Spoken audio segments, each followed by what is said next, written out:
Baik, Pak. Untuk mengawali dialog kita pada hari ini, mungkin bisa dijelaskan, Pak, kesiapan Ditjen Bina Marga menghadapi mudik Natal dan Tahun Baru yang sebentar lagi momen ini akan ada sudah di depan mata. Silakan, Bapak. Baik. Untuk mudik Natal dan Tahun Baru sebenarnya kan suatu hal yang memang biasa kita lakukan setiap tahunnya. Jadi makanya kami juga melakukan persiapan-persiapan yang bisa dikatakan terus kami coba belajar dari yang terjadi tahun lalu sehingga harapannya ke depan kita menjadi semakin baik. Jadi kalau strategi dan kebijakan dari Kementerian PU khususnya Direktorat Jenderal Bina Marga dalam menghadapi Natal dan Tahun Baru tahun 2025 Natalnya untuk tahun 2026 ini, yang pertama kami sudah melakukan apel siaga bencana dipimpin langsung oleh Bapak Menteri dengan dihadiri oleh stakeholder terkait. Yang kedua kami memastikan seluruh jalan nasional baik itu tol maupun non tol dalam kondisi mantap fungsional, di mana pada saat ini kemantapan jalan nasional kita yang non tol adalah 93,65%. Untuk jalan nasional kami sepanjang 47.603,39 km. Juga kami melakukan penghentian pekerjaan sementara pada periode antara 14 Desember sampai 4 Januari 2026, terutama untuk pekerjaan-pekerjaan yang berpotensi untuk mengganggu arus lalu lintas. Terus yang keempat kami menyiapkan DRU, Disaster Relief Unit, terus material bahan yang bisa digunakan untuk penanganan jalan maupun jembatan, kemudian juga penyiapan posko di seluruh Indonesia, juga tim tangguh bencana yang kami siapkan di posko-posko tersebut. Yang kelima kami juga melakukan peningkatan pelayanan operasional jalan tol. Ada beberapa pelayanan operasional jalan tol yang mungkin sangat diharapkan oleh masyarakat. Yang pertama kami juga menerapkan operasi secara fungsional Nataru untuk beberapa ruas tol. Nanti informasinya bisa kita sampaikan lebih lanjut, yaitu antara di Sikli Banda Aceh, Seksi 1, kemudian Kuala Tanjung, Tebing Tinggi, Prapat, Palembang Betung, dan Probolinggo Banyuwangi.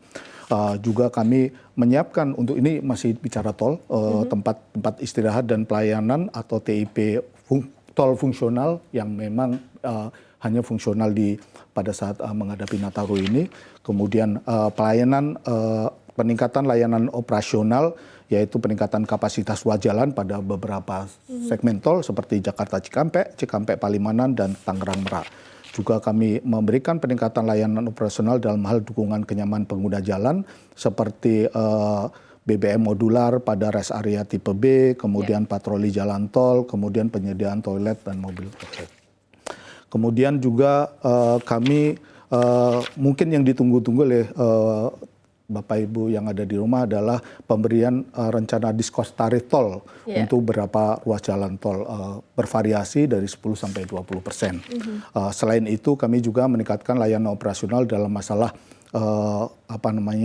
koordinasi dengan stakeholder lain, misalnya kecelakaan, juga masalah informasi tentang operasional jalan tol itu sendiri. Mungkin itu yang bisa kami sampaikan. Oke, baik. Jadi artinya kesiapannya ini sudah lebih dari 80% ya Pak ya, dikatakan ya Pak ya, jika sudah melihat strategi-strategi dan juga evaluasi dari tahun-tahun sebelumnya. Bisa dikatakan seperti itu dan terus kami laksanakan sampai dengan Natal Tahun Baru. Oke, baik.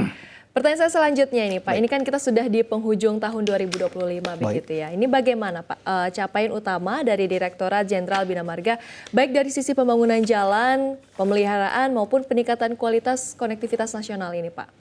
Oke, yang pertama kalau kita melihat bagaimana capaiannya, kita perlu lihat sebenarnya targetnya seperti apa.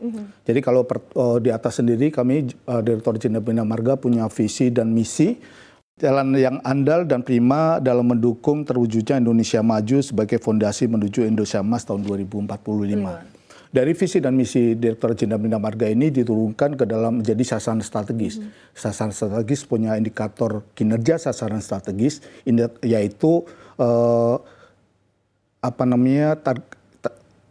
indikator kinerja sasaran strategis, yaitu waktu tempuh pada jaringan jalan nasional yang besarnya adalah 2,2 jam per 100 km. Saat ini kondisi capaian kita adalah 2,16 jam per 100 km di jalan nasional. Artinya ini sudah lebih tinggi daripada target yang ada di dalam indikator kinerja sasaran strategis kami. Terus ini apa artinya? Artinya bahwa pressure kami kan bisa menjadi seperti itu karena didukung oleh adanya preservasi jalan maupun preservasi jembatan, kemudian ada pembangunan jalan tol, kemudian ada rehabilitasi maupun rekonstruksi jalan nasional. Ini semua ternyata bisa memberikan kontribusi yang nyata ke dalam capaian daripada indikator